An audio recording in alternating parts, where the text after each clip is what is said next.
ਇਹ ਜੋ ਮੰਦਿਰ ਹੈ 5500 ਸਾਲ ਪੁਰਾਣਾ ਮੰਦਿਰ ਹੈ। ਇਹ ਮਹਾਰਾਸ਼ਟਰ ਦੇ ਹੰਗੋਲੀ ਡਿਸਟ੍ਰਿਕਟ ਔਂਡਾ ਵਿਖੇ ਸਥਿਤ ਹੈ। ਇਹ ਮੰਦਿਰ ਦਾ ਇਤਿਹਾਸ ਭਗਤ ਨਾਮਦੇਵ ਜੀ ਨਾਲ ਵੀ ਜੁੜਿਆ ਹੈ। ਜਦੋਂ ਭਗਤ ਨਾਮਦੇਵ ਜੀ ਇਸ ਮੰਦਿਰ ਦੇ ਵਿੱਚ ਪੂਜਾ ਕਰਨ ਲਈ ਗਏ ਤਾਂ ਉਸ ਸਮੇਂ ਦੇ ਪੁਜਾਰੀਆਂ ਨੇ ਇਹਨਾਂ ਨੂੰ ਖਿੱਚ ਕੇ ਬਾਹਰ ਕੱਢਤਾ ਸੀ।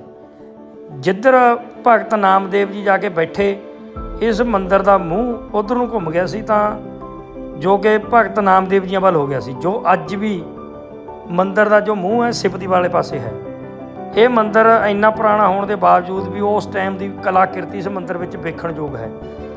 ਇੱਕ ਵੱਡੀ ਗੱਲ ਇਹ ਹੈ ਵੀ ਮੰਦਿਰ ਪਹਾੜ ਨੂੰ ਘੜ ਕੇ ਬਣਾਇਆ ਗਿਆ, ਪੱਥਰਾਂ ਨੂੰ ਘੜ ਕੇ ਬਣਾਇਆ ਹੋਇਆ ਮੰਦਿਰ ਹੈ। ਇਹ ਮੰਦਿਰ ਦੀ ਨਿਉ ਨਹੀਂ ਹੈ ਹੇਠਾਂ, ਇਹ ਧਰਤੀ ਦੇ ਉੱਪਰ ਬਿਲਕੁਲ ਉੱਪਰ ਰੱਖਿਆ ਹੋਇਆ ਹੈ।